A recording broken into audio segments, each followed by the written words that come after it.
राधे राधे दोस्तों, आइए हमारे चैनल अलौकिक श्रद्धा में आपका स्वागत है। आज हम इस वीडियो में वैशाख माह महत्तम कथा अध्याय 29 सुनेंगे। तो आइए शुरू करते हैं।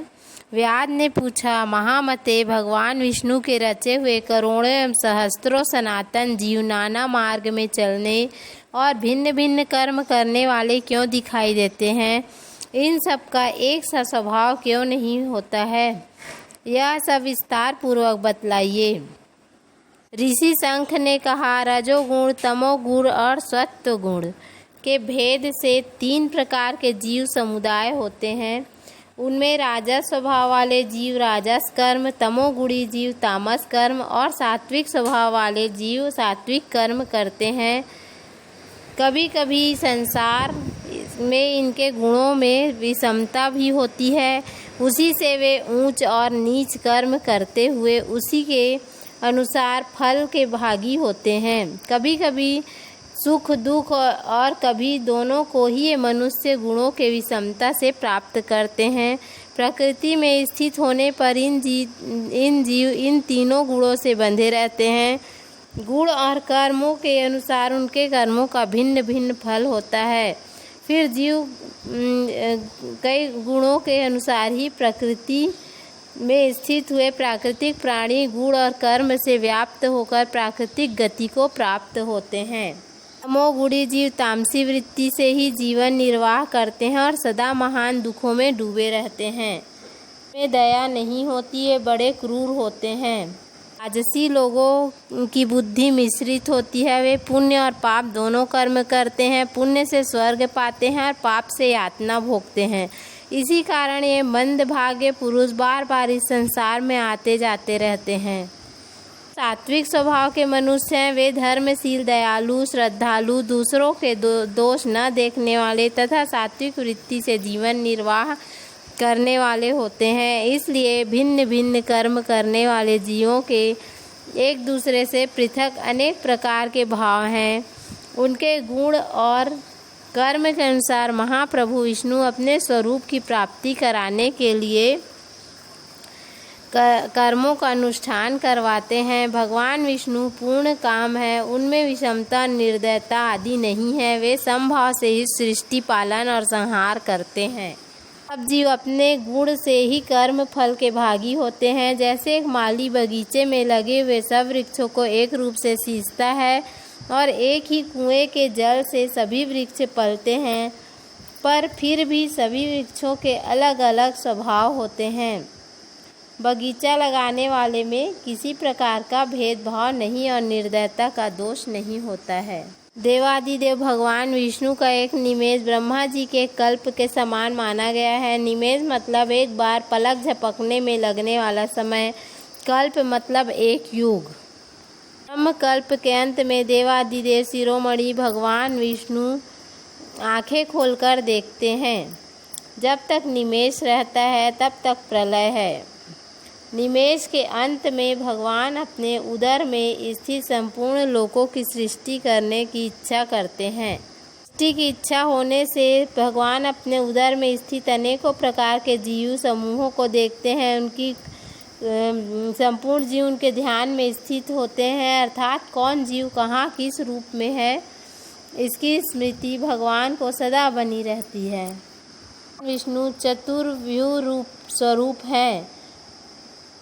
चतुर्व्यूह रूप में प्रकट हो वह व्यूहगामी वासुदेव स्वरूप ही महात्माओं में से किसी एक को, मतलब परमात्मा एवं सृष्टि के संबंध में होने वाला सच्चा ज्ञान, ब्रह्म ज्ञान देते हैं। किसी को निकटता का, किसी को मुक्ति प्रदान करते हैं, किसी को रूप होने का भाव देते हैं। भगवान श्री हरि विष्णु माला, जया, कृति एवं शांति को स्वयं स्वीकार किया है। उनसे संयुक्त चतुर्व्यूहात्मक महाविष्णु ने पूर्ण काम होकर भिन्न भिन्न कर्म और वासना वाले लोगों की सृष्टि की है। उन्मेष काल का अंत होने पर भगवान विष्णु योग माया का आश्रय लेकर संकर्षण स्वरूप से चराचर जगत का संहार करते हैं। इस प्रकार महात्मा विष्णु का यह सब चिंतन करने योग्य कार्य बतलाया गया है, जो ब्रह्मा आदि योग से संपन्न पुरुषों के लिए भी अचिंतनीय एवं दुर्विभाव है। इसी शंख की बात सुन व्यास ने पूछा, मुने भागवत धर्म कौन कौन से हैं, किनके द्वारा भगवान विष्णु प्रसन्न होते हैं? ऋषि शंख ने कहा, जिससे अंतःकरण की शुद्धि होती है, जो साधु पुरुषों का उपकार करने वाला है तथा जिसकी किसी ने भी निंदा नहीं की है, उसे तुम सात्विक धर्म समझो। वेदों और स्मृतियों में बताए हुए धर्म का यही निष्काम भाव से पालन किया जाए तथा वह लोक से विरुद्ध न हो तो भी उसे सात्विक धर्म जानना चाहिए।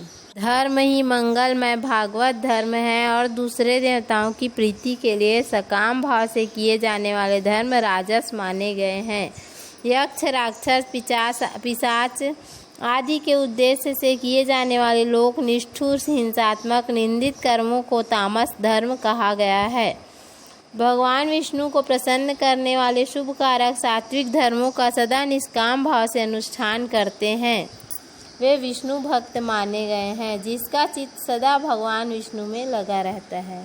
सदाचार परायण, सबका उपकार करने वाले और सदैव ममता से रहित हैं, वे भगवत माने गए हैं। जिनका शास्त्र में, गुरु में और सत्कर्मों में विश्वास है और जो सदा भगवान विष्णु के भजन में लगे रहते हैं, उन्हें भगवत कहा गया है।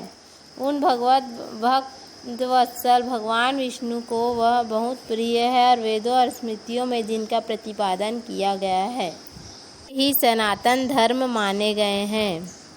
जिनका चित्त विषयों में आसक्त है, उन सब देशों में घूमना, सब कर्मों को देखना, सब धर्मों को सुनना कुछ भी लाभकारक नहीं। साधु पुरुषों का मन साधु महात्माओं के दर्शन से पिघल जाता है। निष्काम पुरुषों द्वारा श्रद्धा पूर्वक जिसका सेवन किया जाता है तथा जो भगवान विष्णु में सदा ही प्रिय है, वह भागवत धर्म माना गया है। भगवान विष्णु ने क्षीर सागर में सबके हित की कामना से भगवती लक्ष्मी जी को दही से निकले हुए मक्खन की भांति सब शास्त्रों के सारभूत वैशाख धर्म का उपदेश किया है। जो दंभ रहित होकर वैशाख मास के व्रत का अनुष्ठान करता है, वह सब पापों से रहित हो सूर्यमंडल को भेद कर भगवान विष्णु के योगी दुर्लभ परम धाम में जाता है।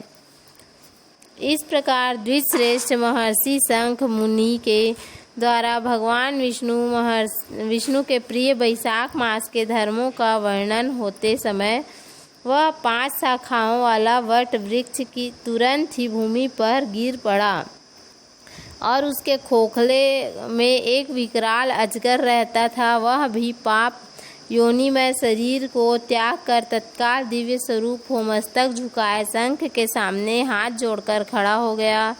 वैशाख माह महत्तम अध्याय 29 संपूर्णम। बोलो श्री हरि विष्णु भगवान की जय। तो उम्मीद है आपको हमारा वीडियो पसंद आया होगा। यदि हमारा वीडियो पसंद आए तो वीडियो को लाइक करें, चैनल को सब्सक्राइब करें।